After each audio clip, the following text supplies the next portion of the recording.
Professor Ganeshi Lal ji, श्रीमान सुभाष चंद्र जी, श्री महावीर प्रसाद जी, श्री श्रीनिवास गोयल जी और इस चुनाव में भारतीय जनता पार्टी के उम्मीदवार डॉक्टर कमल गुप्ता जी, बहन प्रेमलता जी, श्री करण सिंह रनौलिया जी, बहन सीमा गबीपुर जी, कैप्टन अभिमन्यु जी, प्रोफेसर छत्रपाल सिंह, श्री सुरेंद्र पुनिया जी, श्रीमान हरि सिंह जी, श्री विश्वंभर वाल्मीकि जी, मंच पर विराजमान सभी वरिष्ठ महानुभाव और विशाल संख्या में आए हुए हिसार के प्यारे भाइयों और बहनों,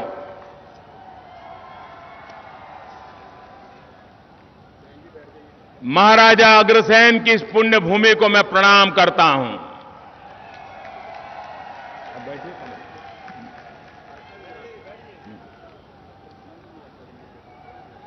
और मैं एशियन गेम्स में हिंदुस्तान का झंडा ऊंचा रखने में हरियाणा के जो नौजवान खिलाड़ियों ने योगदान दिया, उन सबका भी हृदय से अभिनंदन करता हूं। हरियाणा का नौजवान पूरे हिंदुस्तान की आन बान शान बन गया है। वो लाख लाख बधाई के पात्र है। उसे मैं बधाई देता हूं, अभिनंदन देता हूं। भाइयों बहनों, अब चुनाव अंतिम सप्ताह की ओर चल पड़ा है। 15 तारीख को भारी मतदान करके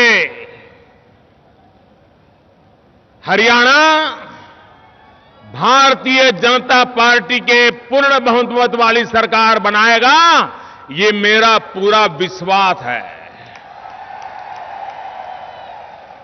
मैं आज यहां चुनाव प्रचार के लिए नहीं आया हूं। मैं आज यहां आपको अग्रिम बधाई देने के लिए आया हूं, अग्रिम आभार व्यक्त करने के लिए आया हूं। हरियाणा ने हर प्रकार के अच्छे दिन भी देखे, बुरे भी दिन देखे।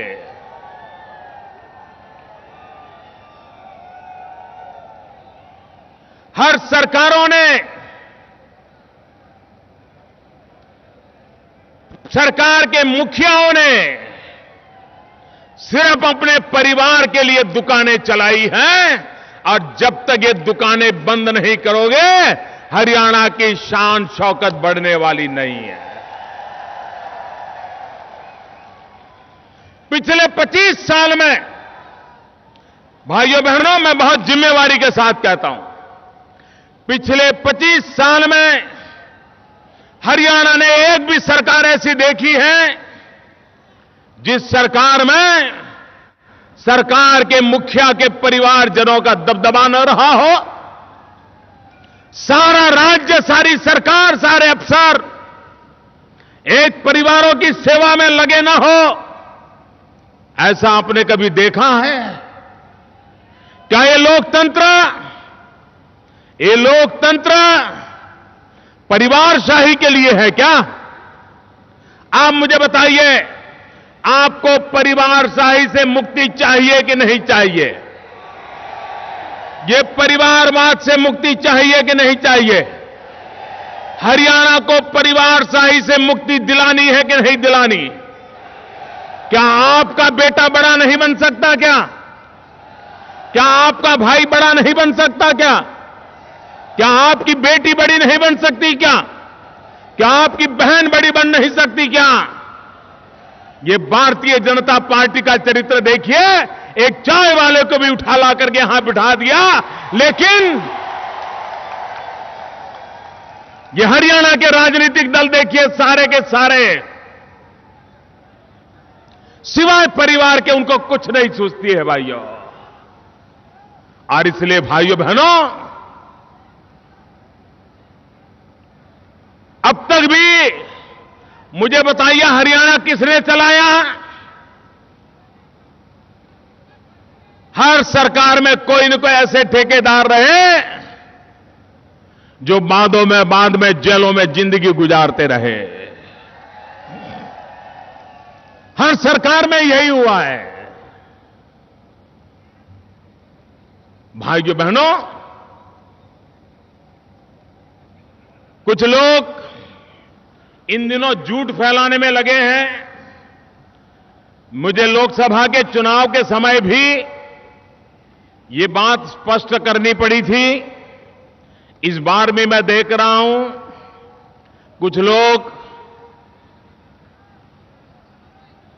जेल में से शपथ लेने के सपने देख रहे हैं और एक प्रकार से पूरी जिंदगी जेल में काटने का संकल्प भी कर रहे हैं।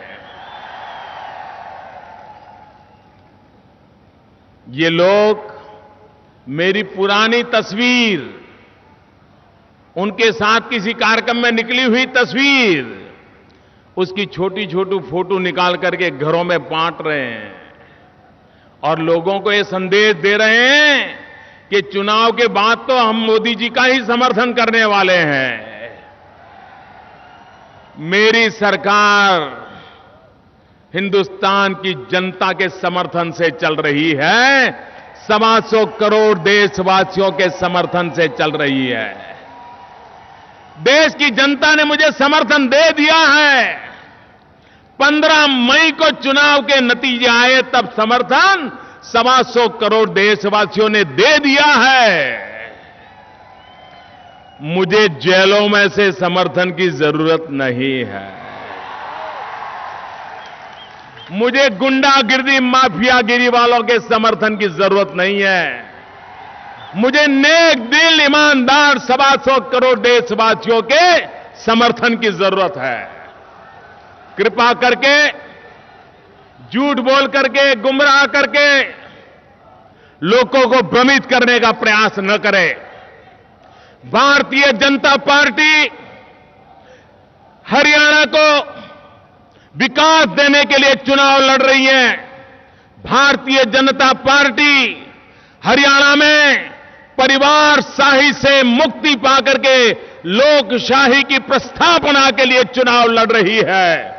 Bharatiya Janata party good governance के लिए चुनाव लड़ रही है। और इसलिए मेरे भाइयों बहनों, इस प्रकार के भ्रम फैलाने वालों से बचिए। दूसरी बात, कांग्रेस का तो हाल ऐसा है, उनको कमल के बिना चलता ही नहीं है। कमल के बिना चलता ही नहीं कांग्रेस वालों को। किसी को मोदी के फोटो की जरूरत लगती है, किसी को कमल नाम के व्यक्ति की जरूरत लगती है। मैंने सुना है हमारे डॉक्टर कमल गुप्ता के नाम को भ्रमित करने के लिए कांग्रेस पार्टी ने, उसके नेताओं ने अपनी ही अस्पताल में कमल नाम का एक छोटा सा व्यक्ति नौकरी करता है, उसको निर्दलीय उम्मीदवार बना दिया है। उनको भी लगता है अगर कमल अपने पास रखेंगे तो गाड़ी चल जाएगी। ये झूठ मूठ के कमल से गाड़ी चलने वाली नहीं है। ये कमल खिला है आप लोगों ने जो भ्रष्टाचार की गंदगी की है, जो कीचड़ किया है देश की राजनीति में, तब जाकर के देश की राजनीति ने शुद्धि का कमल खिलाया है। वो शुद्धि का कमल हिसार में भी खिलने वाला है। भाइयों बहनों, हमारे कांग्रेस के नेता पंचायत से लेकर के पार्लियामेंट तक 60 साल तक हिंदुस्तान में एक चक्री सरकारें चलाई, एक चक्री राज किया है। कांग्रेस ने कभी 60 साल के अपने काम का हिसाब दिया है क्या? आप मुझे जवाब देंगे? क्या कांग्रेस ने 60 साल में अपने काम का कोई हिसाब दिया है क्या? कोई हिसाब दिया है क्या? और मेरे से 60 दिन का हिसाब मांग रहे हो? अरे शर्म करो, शर्म करो। पहले जरा 60 साल के अपने पापों का हिसाब तो दो जनता को। और ये कैसे बेशरम लोग हैं। हुड्डा जी ने मान लिया है, हुड्डा जी ने मान लिया है, कांग्रेस ने मान लिया है, हरियाणा में उनका पराजय निश्चित है, मान लिया है। कल उन्होंने, उनकी सरकार ने चुनाव की आचार संहिता होने के बावजूद भी एक फैसला किया। क्या फैसला किया? दामाद को जमीन देने के काम को फाइनल कर दिया। उनको मालूम है चुनाव नतीजे के बाद दामाद को कुछ मिलने की संभावना नहीं है, इसलिए अभी कर्ज चुका दो। चुनाव के बीचों बीच पाप करने की इनकी हिम्मत देखिए। और मुझे लगता है ऊपर से डंडा चला है, ऊपर से, कि जाते जाते काम करके जाओ, जा रहे हो, हमारा क्या, और इसलिए उनको ये करना पड़ा है।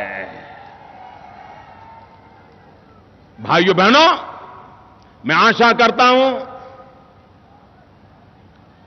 कि चुनाव आयोग इस प्रकार के लाभप्रद निर्णयों पर गंभीरता से सोचेगा और उचित निर्णय करेगा कि क्या चुनाव के मध्य कोई सरकार इस प्रकार के लाभप्रद देने वाले निर्णय कर सकती है क्या?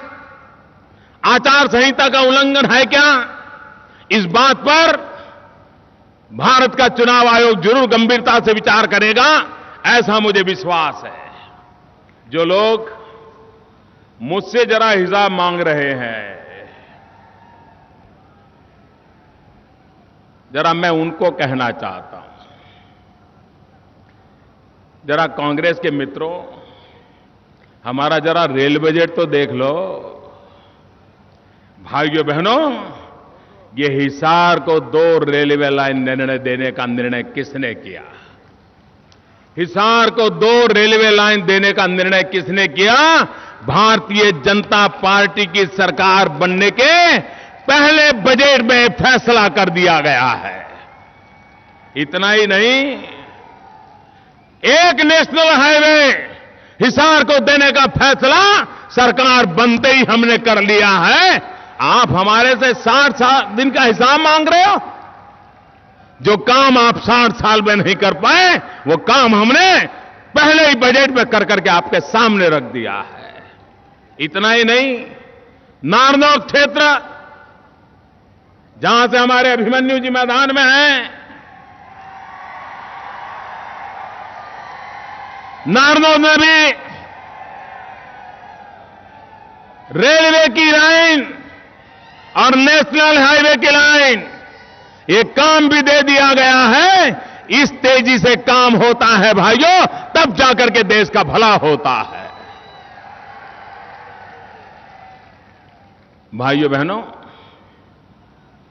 आप टीवी पर श्रीमान अमिताभ बच्चन का शो देख रहे हो। अमिताभ बच्चन कौन बनेगा करोड़पति, इसका खेल खेलते हैं।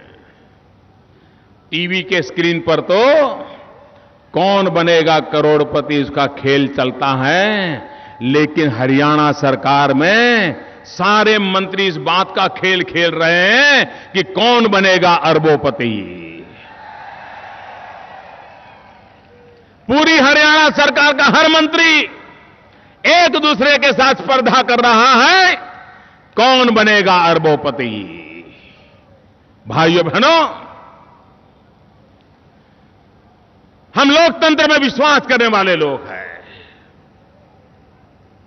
और मैं आज घोषणा करना चाहता हूं, 14 नवंबर को भारत के प्रथम प्रधानमंत्री पंडित नेहरू जी की 125वां जन्म जयंती के रूप 125 वर्ष निमित्त एक विशिष्ट पर्व का प्रारंभ हो रहा है। पंडित नेहरू देश के पहले प्रधानमंत्री थे। चाचा नेहरू थे, बालकों के प्रिय थे। और मैं सभी सरकारों को, केंद्र सरकार को अनुरोध करता हूं कि 14 नवंबर पंडित नेहरू के 125 वर्ष उनकी जन्म जयंती को मनाया जाए। और चाचा नेहरू जिनको बच्चे प्यारे थे, उन बच्चों को सफाई का ज्ञान दिया जाए, श्रमानुभव किया जाए, बच्चों को शिक्षा दी जाए साफ सुथरे रहने की। चाचा नेहरू को जो बच्चे प्यारे थे, उन बच्चों को हम भी सफाई के माध्यम से प्यार करें, पूरे देश में इस काम को करें। और इतना ही नहीं, 14 नवंबर से 19 नवंबर तक करें। 19 नवंबर को श्रीमती इंदिरा गांधी का जन्मदिन है। 5 दिन पूरे हिंदुस्तान में हर स्कूल के अंदर, आंगनवाड़ी के अंदर हर बालक को श्रमदान करें, साफ सुथरे रहने की स्पर्धा करें, स्वच्छता का कैंपेन करें। चाचा नेहरू को बच्चे प्यारे थे, उन बच्चों के स्वास्थ्य के लिए हम इस सफाई को अभियान चलाएं और पूरी सरकार चलाएगी। ये मैं आपको कहने आया हूं भाइयों। हम अपने पराये करने वाले लोग नहीं हैं। हम दल के आधार पर छुआछूत की राजनीति करने वाले लोग नहीं हैं। हम सर्वजन हिताय, सर्वजन सुखाय, इस मंत्र को लेकर के चलने वाले लोग हैं।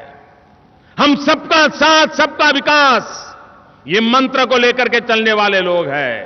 और मैं विशेष रूप से पंडित नेहरू प्रति जिनकी अपार श्रद्धा है, उन लोगों को भी मैं आग्रह करता हूं कि आप भी मैदान में आइए और चाचा नेहरू को श्रद्धांजलि देने के लिए 5 दिन तक लगातार स्कूल में छोटे छोटे बालकों के साथ बैठ करके उनको सफाई के पाठ पढ़ाइए, पर्सनल हाइजीन के पाठ पढ़ाइए।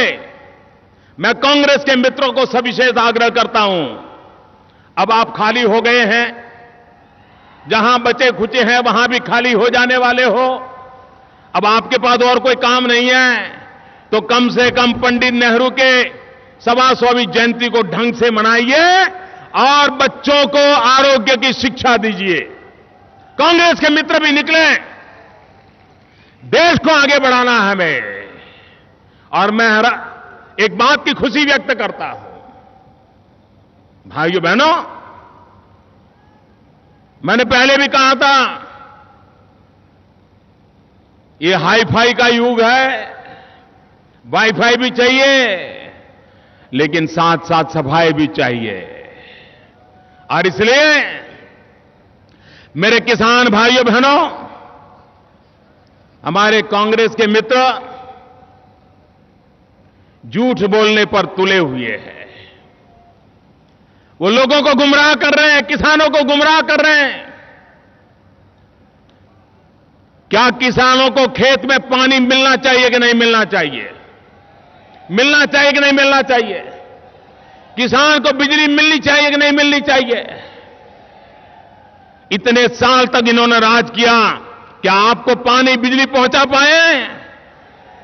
भाइयों बहनों, हमारी सरकार आते ही हमने फैसला किया है प्रधानमंत्री ग्राम सिंचाई योजना का। इस प्रधानमंत्री ग्राम सिंचाई योजना के अंतर्गत हम किसान को पानी पहुंचाना चाहते हैं। हिंदुस्तान के गांव-गांव खेतों तक पानी पहुंचाना चाहते हैं। और मेरा विश्वास है, ये धरती तो जय जवान जय किसान की धरती है। यहां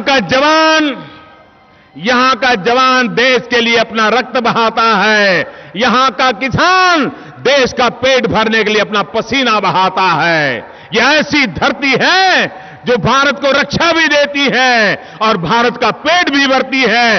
ऐसे वीरों की ये धरती है, ऐसे जवानों की धरती है, ऐसे किसानों की धरती है ये। अगर किसान सुखी होगा तभी जाकर के गांव सुखी होगा, और गांव सुखी होगा तभी तो देश की अर्थनीति चलने वाली है। और इसलिए भाइयों बहनों, किसानों को उचित मूल्य मिले, प्रति एकड़ उत्पादन बढ़े, इसके लिए हमारी सरकार ने आते ही किसानों को सॉइल हेल्थ कार्ड देने का निर्णय किया है।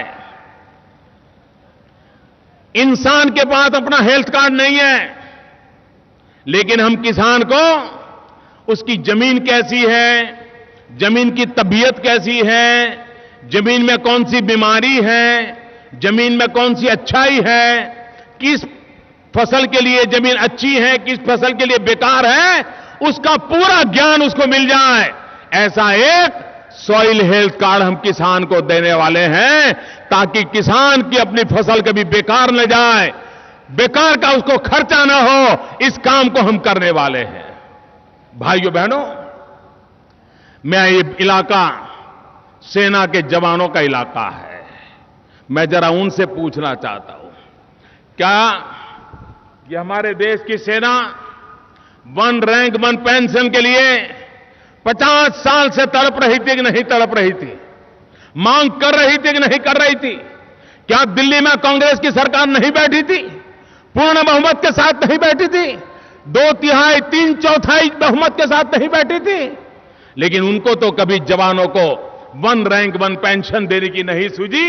हर चुनाव में वादे करते रहे, वोट बुनाते रहे, लेकिन जवानों का भला नहीं किया। ये भारतीय जनता पार्टी की सरकार है। हमने आते ही पहले बजट में वन रैंक वन पेंशन का काम कर दिया है। भाइयों बहनों, इस चुनाव में एक और विषय पर भी गंभीरता से सोचने की जरूरत है। एक और विषय पर गंभीरता से सोचने की जरूरत है। मुझे बताइए, 1000 पुरुष के सामने 870 कन्याएं होगी तो संसार चक्र का क्या हाल होगा? हर 1000 बालकों में करीब 125 बालक शादी नहीं कर पाएंगे। हरियाणा की स्थिति है पूरे हिंदुस्तान में जो सबसे खराब सेक्स रेशियो वाले 15 जिले हैं, उसमें 9 जिले हरियाणा के हैं। क्या बेटी को मां के गर्भ में मार देना, बेटी को जन्म मत दे देना, इस कलंक से हरियाणा को मुक्त करना है कि नहीं करना है?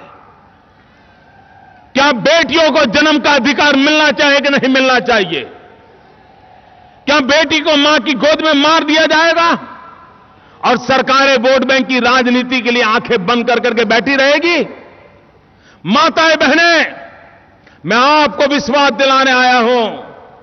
दिल्ली में आपका एक भाई बैठा है। मेरी हरियाणा की माताएं बहनें, दिल्ली में आपका भाई एक दिल्ली में बैठा है। हम बेटियों को माता के गर्भ में मरने नहीं देंगे। ये कलंक को मिटाना है, ये परिस्थिति को बदलना है हमने। मैं जानता हूं काम कठिन है, लेकिन इस कठिन काम को हमें करना है। सरकार अपना दायित्व निभाए, समाज भी अपना दायित्व निभाए। मां बहनों का अपमान करके कोई भी समाज सुखी नहीं हो सकता है। मां बहनों पर अत्याचार करके कोई समाज सुखी नहीं हो सकता है। मां बहनों के आशीर्वाद के बिना कभी किसी की भलाई नहीं हो सकती है। और इसलिए मैं आग्रह के साथ कहने आया हूं, मुझे बताइए, आज हरियाणा के गांवों में गुंडागिर्दी के कारण, बाहुबलियों के कारण सबसे ज्यादा परेशान कौन है? दलित कन्याओं पर बलात्कार की कितनी घटनाएं घटी हरियाणा में। दलित कन्याओं पर सामूहिक बलात्कार की कितनी घटनाएं घटी है। क्या यह सरकार का दायित्व नहीं था? जिस दल के नेता महिला हो, वोट मांगने निकलते हो और उसी राज्य के अंदर दलित कन्याओं पर बलात्कार की एक के बाद एक घटनाएं घटती चली जा रही हो, माताएं बहनें असुरक्षित हो, ऐसे बाहुबलियों का राज नहीं चाहिए। देश को ऐसी सरकारें चाहिए जहां माताएं बहनें सुरक्षित हो, सम्मान से जी सके, ऐसी सरकारें चाहिए। और इसलिए मेरी माताएं बहनें, आप मुझे आशीर्वाद दीजिए, आप मुझे साथ दीजिए। मुझे माताओं बहनों की सुरक्षा के लिए हरियाणा में ऐसी सरकार बनानी है जिसकी सरकार माताओं बहनों की सुरक्षा के लिए हर पल तैनात हो, उनकी चिंता करने वाली हो, ऐसी सरकार मुझे बनानी है। भाइयों बहनों, भ्रष्टाचार, जमीन के घोटाले, अनाप शनाप लूट, यही काम चला है। और इसलिए मैं आज आपसे अनुरोध करने आया हूं कि इस चुनाव में हरियाणा को एक पूर्ण बहुमत की आवश्यकता है। आधी अधूरी सरकार मत बनाइए। आप मुझे बताइए, हजारों साल से हमारा ये हिंदुस्तान है कि नहीं है भाइयों? जरा पूरी ताकत से जवाब दीजिए। हजारों साल से हिंदुस्तान है कि नहीं है? आजादी का आंदोलन हिंदुस्तान ने लड़ा था कि नहीं लड़ा था? आजादी के बाद भी हिंदुस्तान है कि नहीं है? कांग्रेस की सरकार थी तब भी हिंदुस्तान है कि नहीं है? लेकिन क्या कभी दुनिया में हिंदुस्तान का डंका बजता था? बजता था? अमेरिका में हिंदुस्तान का डंका बजा कि नहीं बजा? बजा कि नहीं बजा? कैसे बजा? कैसे बजा? कैसे बजा?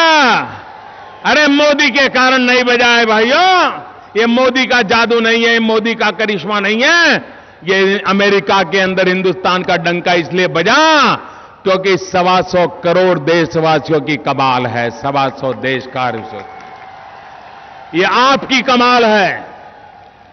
125 करोड़ देशवासियों ने 30 साल के बाद दिल्ली में पूर्ण बहुमत वाली सरकार बनाई। उसके कारण आज सारी दुनिया हिंदुस्तान के साथ बात करने के लिए तैयार हो गई। अगर आपने पूर्ण बहुमत वाली सरकार न बनाई होती तो हिंदुस्तान को कोई पूछने वाला नहीं था। यह आपकी कमाल है। आप मुझे बताइए, क्या हरियाणा को भी ऐसा गौरव मिलना चाहिए कि नहीं मिलना चाहिए? हरियाणा की इज्जत बढ़नी चाहिए कि नहीं बढ़नी चाहिए? पूरे हिंदुस्तान में हरियाणा का जय जयकार होना चाहिए कि नहीं होना चाहिए? विदेशों में भी हरियाणा का जयकार होना चाहिए कि नहीं होना चाहिए? अगर ये होना है तो हरियाणा को पूर्ण बहुमत वाली सरकार चाहिए। ऐसी सरकार जो खुद निर्णय कर सके, ऐसी सरकार जो नौजवानों को रोजगार देने के लिए काम कर सके। आप मुझे बताइए, अगर किसान के घर में 3 बेटे होंगे और किसान को कहो कि भाई 100 एकड़ भूमि है, 3 बेटे हैं, मौज से जियो, तो किसान कहता है नहीं भाई, एक बेटा खेती करेगा, 2 बेटों को तो कहीं नौकरी पे लगा देना है। कहता है कि नहीं कहता किसान? अपने 3 बेटों में से एक बेटे को खेती कराता है, बाकी 2 को नौकरी के लिए भेजना चाहता है कि नहीं भेजना चाहता है? ये नौकरी कहां से मिलेगी? अगर उद्योग नहीं होंगे, कारखाने नहीं होंगे, इंफ्रास्ट्रक्चर का डेवलपमेंट नहीं होगा तो नौजवान को रोजगार कहां से मिलेगा? और इसलिए हमने मेक इन इंडिया का मंत्र लेकर के आगे बढ़े हैं। अभी मैं अमेरिका गया था, करीब वहां के उद्योगकारों ने घोषणा की है 3.5 लाख करोड़ रुपया का पूंजी निवेश हिंदुस्तान में करेंगे। जापान गया था, उन्होंने कहा 2 लाख करोड़ का पूंजी निवेश करेंगे। चीन के राष्ट्रपति आए थे, कह रहे हैं 1 लाख करोड़ का हम पूंजी निवेश करेंगे। भाइयों बहनों, आज सबका ध्यान हिंदुस्तान की ओर जा रहा है। नौजवान को रोजगार की संभावनाएं पैदा हुई है। इस काम को मुझे आगे बढ़ा रहा है। और हरियाणा तो इस बात पर दावा ठोक करके कह सकता है कि मोदी जी तो हमारे हैं। हरियाणा का मुझ पर हक है और आपका तो मैं अब पड़ोसी बन गया हूं। आपके बीच में ही चारों तरफ आप मेरे हरियाणा ही हरियाणा है। मुझे सेवा करने का मौका दीजिए। मुझे आपको कठिनाइयों से बाहर निकालने का अवसर दीजिए। नौजवानों को रोजगार देने का अवसर दीजिए। माताओं बहनों को सुरक्षा देने का अवसर दीजिए। कमल का बटन दबा करके भारतीय जनता पार्टी के सभी प्रतिनिधियों को विजयी बनाइए। यही मेरी आपसे प्रार्थना है। सभी उम्मीदवारों से मेरी प्रार्थना है कि मेरे बगल में आके खड़े हो जाए। सभी उम्मीदवार आ जाएं। मेरी एक बात मानोगे भैया? सब लोग मेरी एक बात मानोगे? पूरे आवाज से जवाब दो तो मैं बोलूं। बताओ, मानोगे? मेरी एक बात मानोगे? यहां से जाते समय जहां हम बैठे हैं वहां पर कोई कूड़ा कचरा छोड़ करके नहीं जाएंगे। बोतल पड़ी है तो बोतल उठा लेंगे, कागज पड़ा है तो कागज उठा लेंगे। ये मैदान साफ करना हमारी जिम्मेवारी है, सफाई कर्मचारियों की जिम्मेवारी नहीं है। साफ करोगे? सब उठा करके जाओगे? ये भारत माता हमारी माता है। उस मां को गंदा करना हमारे लिए पाप है। हम इसको गंदा नहीं करेंगे। भाइयों बहनों, मेरे साथ बोलिए, भारत माता की। दोनों मुट्ठी बुन करके पूरी ताकत से बोलिए, भारत माता की, भारत माता की, भारत माता की।